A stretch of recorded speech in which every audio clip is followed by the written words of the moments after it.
Hey, what's up? My name is Ryan. In this video, we're going to review of GOLDblivion. Now, GOLDblivion is a double deck builder for 1 to 4 players. I'll tell you what that means in just a second. And it's going to be on Kickstarter soon, so you'll find a link in the description down below.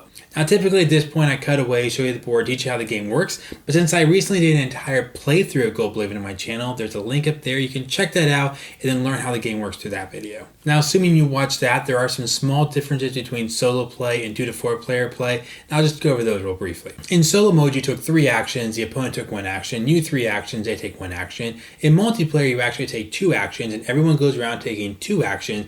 Then you each take turns doing 1 action each. And also the round is simply over when all players pass. There's not necessarily a negative like there is in solo mode to pass too soon or not pass too soon. It's just you take all the actions you can or that you want to take, and then you pass when all players have passed, the round ends. Alright, with that being said, let's jump into some positives. When I first heard that GOLDblivion existed, I was immediately excited about it. I love deck builders. Maybe I'm kind of a sucker for deck builders. I said deck builder, I just assume I'm going to like the game.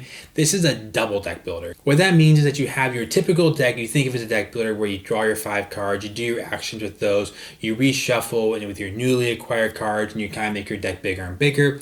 But this is a double deck builder. So what that means is you also have a combat deck in front of you on your player board, and you can choose to acquire better combat cards. So you can focus on your combat deck being better, so you can be a little better at the fighting. You could also really sell out to your blue, more normal deck building style, or you can kind of blend the two. Another thing I really love about this deck builder is it's not the kind of deck builder by the end of the game you'll have this huge stack of cards. You start the game out with 7 cards, I believe, once it's all said and done.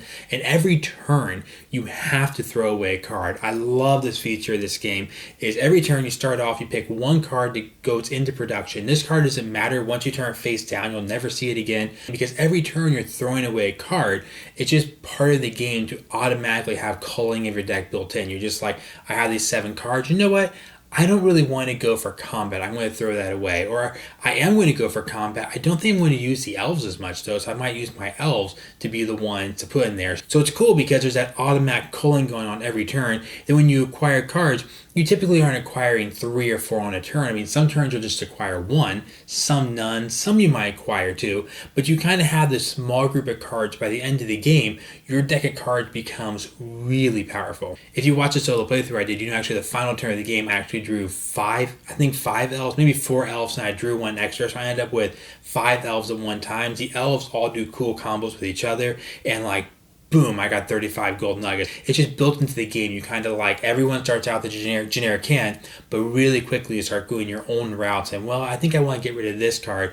That does work well with this card here. I should pick up this card. It's just a really cool kind of built-in mechanism to the game that your hand gets really powerful by the end. I also really appreciate that the game was pretty light and easy to teach, but it's not a light, easy game. It's not a game that gives you just 0 decisions. You get some good decisions. You can really think through what's the best way, what's the best order to use my cards in, especially because you play 2 cards and then you do 2, then everyone does 1 until you pass.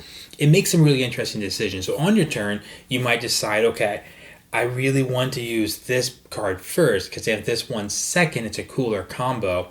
But there's a really good card out there in the market I want to grab before my opponent, so I should probably do it in this order, get the worst long-term effect by get the card now before that card is stolen. Another big positive is the game makes you feel really good about yourself, because by the end of the game, you do have a pretty powerful hand. It doesn't take that many turns to build up. I think that's why I found kind of surprising. When I played the game, about 2 or 3 turns in, I thought, this is going to be kind of slow because you don't really get a lot done the first 2 or 3 turns.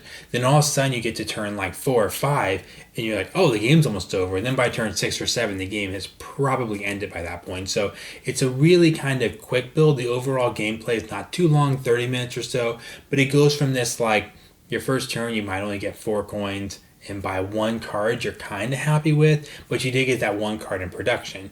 So the next turn, maybe you put another card in production, you get something, and you buy another card you're kind of interested in. Now your deck of cards is so good, it doesn't take that much longer, 4, 5, or 6 turns, so your entire hand is really powerful. One last thing I think will be a positive for most people is the card drafting is a little more in the moment, what's the best decision you can make, rather than having one great overall strategy. So there's a little less pressure of having this perfect long-term strategy. Here's what I mean by that. I feel like this almost sort of borders into the negative category. There are some cards that are much better than other cards. That's not necessarily a flaw in games. Sometimes that's good for games because you flip out, if all cards are exactly the same strength, there's no advantage to be like, I'm going to do this cool move and nab this card first, or I'm going to try to get this before you. It can be sometimes a problem though if there's just commit to one strategy and you'll always win. And I actually played 2 rounds of this and the same strategy won both times. So I was like, you know what I'm going to play a third time and just do that again. And I got crushed. So I was actually kind of happy I lost because it kind of showed me that the game, maybe there are better cards. There may be some cards that you probably should grab if they are available. But again, it's nice that there's multiple strategies and on your turn, you're more thinking about what's the best decision I can make with my money this turn? Because the game only lasts maybe 6 rounds. So what's the best thing I'm going to do for this round? Now, every time I do a review of the game, I always try to be honest and give some of my positives, some of my negatives, just so you can see a really clear picture of what I'm thinking when I play the game. So here are some things when I played GOLDblivion that I wish would have been a little different. I already mentioned the unbalanced cards, not to harp on too much more, but I feel like a couple cards were just a little too far outside the bounds. And I felt like maybe combat was a worse strategy. I just got the sense, I've played it 4 or 5 times now, at least in my experience, combat has been a little on the random side, but I feel like maybe combat's something that most players could do a little bit, just do a little touch of combat. Maybe it could be good for you, but again, maybe a little bit of an imbalance there as far as like which thing you should commit to doing.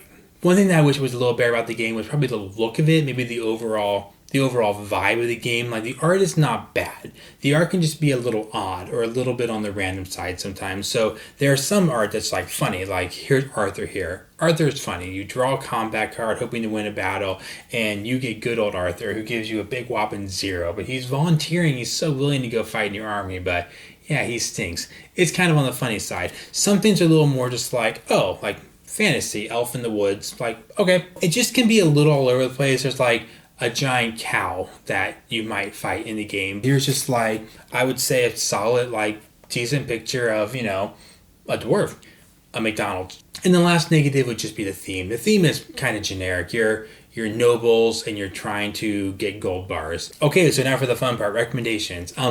I really enjoyed playing this game. I thought it was a lot of fun. It offered me enough different things that I thought it was fun to keep on the table. I like having a deck builder where I feel like there's a little bit of a game around the deck building. It's not just a deck of cards. So if you're a fan of deck building like me and you just kind of hear me describe this, maybe you watch a solo play and you're like, oh yeah, that is enough difference. There's a little bit of the conquering provinces. There's like the combat deck is something I haven't done before, the deck building. If that kind of sticks out to you, I think there's like enough in this game, little tiny things here and there that makes it worth getting. I like the resource production. It's not, you know, blew my mind, but it's like, oh cool, so every turn I'm throwing away a card, making my deck better. I like it that you're not spending your turn acquiring like 6 cards, because some deck builders really encourage you you're just scooping up so many cards. And this game is more like you might tactically buy 1 or 2 cards in your turn. You really don't want your deck to get that big. You want your deck to be good. If you're a fan of that kind of thing, I think this could be a really fun game for you. Also, if you're in the market for like a medium light game, kind of in that territory for people who it is lighthearted. I mean, I kind of made fun of the art earlier. It's not my favorite vibe. I wish the art was a little better, a little more focused, maybe be a good word for it.